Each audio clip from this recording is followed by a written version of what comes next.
La ilaha illallah.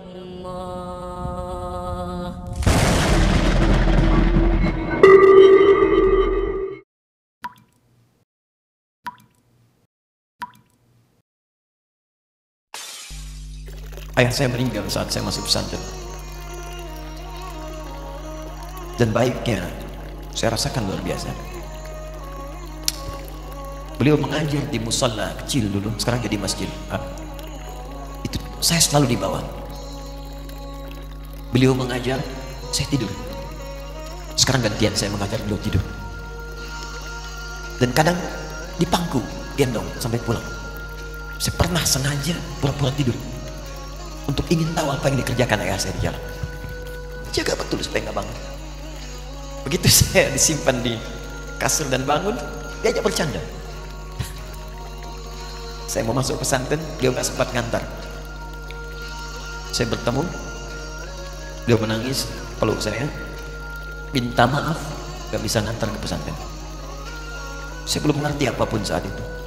Saya bertekad, insya Allah, saya belajar dengan sungguh-sungguh. Sepekan, 2 pekan, saya dapat panggilan pulang. Saya tanya pada kakak saya yang ikut, sekarang ada di sini. Di mana ayah? Beliau nggak jawab.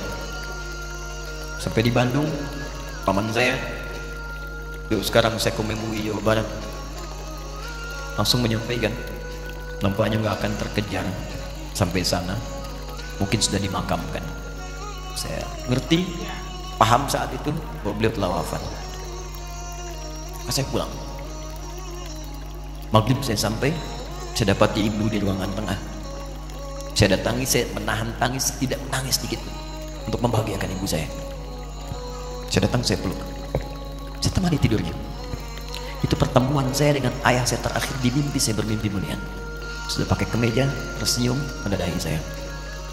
Sudah. Besoknya saya cari ke kamar, ternyata Allahu Akbar, apa yang selama ini saya pelajari di pesantren, kitabnya sudah ada di kamar semua, sudah disiapkan. Saya menangis saat itu. Saya bawa mushaf. Jadi bapak saya, ayah saya, itu bajunya pun saat wafat dibagikan kepada sahabat-sahabatnya. Bajunya, kitab-kitab ini dibagikan. Ibu saya menunjukkan kemudian ada jam yang nanti nak pakai. Saya bilang simpanlah. Saya bawa mushaf. Dengan mushaf itu saya duduk di ruangan tengah, saya menghadap kiblat dan saya mohon kepada Allah, ya Allah, saya tak punya kemampuan lagi membahagiakan ayah saya saat hidup di dunia, tapi mohon jadikan setiap huruf dalam Al-Quran ini, ya Allah, pahalanya mengalir untuk ayah saya. Begitu saya bacakan saat itu, tak bisa saya berhenti, dan tiba-tiba langsung masuk ayatnya, artinya, posisinya, nomornya, gak pernah berhenti, masuk. Saya bertekad ingin berbuat baik. Puncaknya saya sekolah, ibu, ya Allah, saya ingin berbakti pada ibunda saya. Anda tahu apa yang terjadi? Demi Allah saya katakan, ketika Anda bersabar, ibu saya, bu, bang, itu krisis 97 bang, waktu krisis saya masuk pesantren, saya diberikan sempurna bekal seperti anak-anak lain. Rupanya ibu saya sudah tanya kepada santi-santi, orang tuanya, berapa bekal Anda kasihkan? Dikasih yang paling tinggi itu dikasihkan pada kami tiap bulan. Saya terima. Satu kali libur saya pulang dari jauh, ibu saya tersenyum melihat sedang jemur pakaian lihat saya. Begitu saya tiba, kaget saya. Kok pakaian ibu saya, pakaiannya nggak cocok dipakai gitu. Ini bukan pakaian ibu saya, kayak kain pel lah kalau sekarang. Saya masuk ke rumah, saya kejar, saya buka pakaiannya, lemarinya, saya nggak temukan sedikit pun. Saya kejar kakak saya, dia sudah siapkan makan. Kak perempuan kami yang kedua, mana pakaian ibu saya? Perhatikan jawabannya. Dia menangis saat itu. Dia bilang, mama itu telah menjual semua perhiasan dan pakaiannya untuk pendidikan kamu. Jual. Untuk kita, katanya. Jual. Dan bertahan dengan 150.000 per bulan saat krisis. Jadi rupanya ibu saya itu makan nasi sehari cuma sekali. Beliau mengajar. Di berangkat sekolah itu cuma makan pisang, minum kopi, makan nasinya malam. Saya bilang, ya Allah, saya akan ganti baju ibu saya dengan kain ihram dan saya ganting tangannya di Masjidil Haram. Itu apa yang terjadi? Begitu saya kuliah di Libya, alhamdulillah, Saya berangkat, saya mulai mengajar, saya serius belajar. Saat itu kemudian Allah mulai berikan jalan. Saya ingin sungguh-sungguh. Malam saya bangun, saya sholat, saya belajar, saya menghafal Quran, saya belajar riwayat Quran. Sampai puncaknya tiba. Saya ditugaskan pemerintah Indonesia saat itu untuk jadi petugas haji di Mekah. Saya telepon ibu saya. Saya bilang, "Ma, saya insya Allah akan haji 2010." Saya telepon Februari saat itu. Saya dengar suara, terbayang wajahnya indah, senyuman, bahagia. Alhamdulillah, nah. Kapan berangkat? Tahun ini insya Allah. Saya bilang, dan saya tidak akan pernah berangkat kecuali mama pun akan berangkat. Terdengar nada pesimis tapi senyum. Dari mana katanya? Allah akan kasih, saya bilang. Saya sedang bekerja berusaha karena Allah, mustahil Allah akan sia-siakan. Berapa butuhnya? Porsinya 25 juta. Kapan harus ada? Bulan Juni. Ya, dari Februari ke Juni. Ya, Juli bukan Juni, Juli. Ya, jadi saya masih ingat bulan 7, 5 bulan itu. Saya ibu Pak, nabung saya. Saya beli tabungan, saya niatkan untuk ibu saya haji. Bulan Juli saya setor 25 juta. Jadi semua tabungan masukin situ. Ada yang ngajar ngasih, masukin situ. Masukin semua. Tepat sepekan sebelum itu kemudian didaftarkan, saya buka tabungan. Allahu Akbar, karunia Allah luar biasa. Tadi butuh berapa? 25 juta. Begitu dibuka, Masya Allah, 1 juta.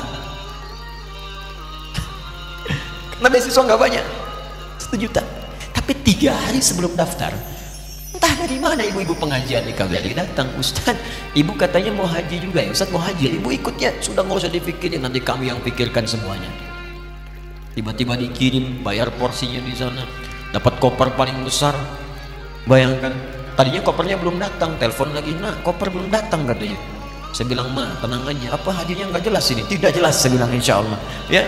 Nah, cuman beritanya berbeda. Begitu saya telepon lagi, "Ma, gimana bisa?" Nah, telah keluar pengumumannya. Kapan, Ma? 2013. Loh, kan saya haji 2010, nggak bisa, harus 2010. Lihat kalimat ibunda saya. Nah, jangan pernah mengambil hak orang lain. Allah kasih 2013, alhamdulillah. Saya bilang, "Ma, kita tidak harus mengambil hak orang lain, tapi kita meminta kepada Allah yang memanggil kita. Boleh jadi Allah akan berikan tambahan kuota pada tahun ini." Doa lagi, minta, ke masjid. Tiba-tiba ada sidang oki di Istanbul saat itu, keputusan 1.000. Setiap ada 1.000 muslim, 1 kuotanya. Saat itu Indonesia dapat tambahan 22.000, termasuk ibu saya ada di situ. Ya, acara malam Al-Qadar 27 Ramadan, malam masih ingat betul, saya jadi MC dengan rektor pada saat itu. Saya nggak pernah bawa handphone, tiba-tiba handphone itu saya bawa, berbunyi kemudian telepon itu. Saya minta pada rektor izin, saya angkat dulu, diperkenankan. Saya kemudian ke belakang masjid, saya angkat. Tiba-tiba saya dengar suara sudah menangis. "Nah," katanya, "kenapa, Ma?" "Alhamdulillah, Mama bisa haji." Ternyata kuota itu termasuk ibu saya. 5 bulan, Pak. Enak biasa. Nggak bayar tambahan, nggak ada macam-macam, bisa berangkat. Begitu saya berangkat duluan, saya tungguin betul di apartemennya, di maktabnya sampai datang. Begitu sudah datang, saya nggak sapa, saya lihat dari jauh. Bahagianya saya bisa mengganti pakaian tadi yang lusuh dengan kain ihram. Saya perhatikan, saya ikuti dari belakang. Di lift saya ikuti, di jalan saya ikuti. Begitu sampai Masjidil Haram, saya gandeng tangannya. "Ma, kita sama-sama. Labbaik Allahumma labbaik, labbaik la syarika lak labbaik." Saya tawa, saya gandeng ibu saya lindungi supaya dapat kenikmatan dalam tawafnya. Begitu saya rasakan bagaimana Sayyidah Hajar bekerja keras untuk Ismail. Saya balas di situ, saya gandeng tangan yang kanan. Saya minta pada Allah, muliakan ibu saya, ya Allah, muliakan ibu saya, muliakan, berikan saya kesempatan membahagiakannya. Cuman yang kanan digandeng, yang kiri kosong, karena sudah tidak ada. Jadi ketika Anda belajar pun untuk menjadi ulama, Allah akan muliakan Anda. Orang tua Anda akan dapat bagiannya. Yang hafal Quran itu Musa, yang bisa haji bapak ibunya.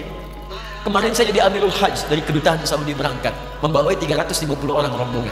Siapa yang saya bawa? Ahli Quran yang hafal Quran, anak-anaknya. Ahmad Kamil yang haji, pengajarnya, murabbinya, ibunya, temannya, banyak yang berangkat. Yang berangkat siapa? Calon ulama.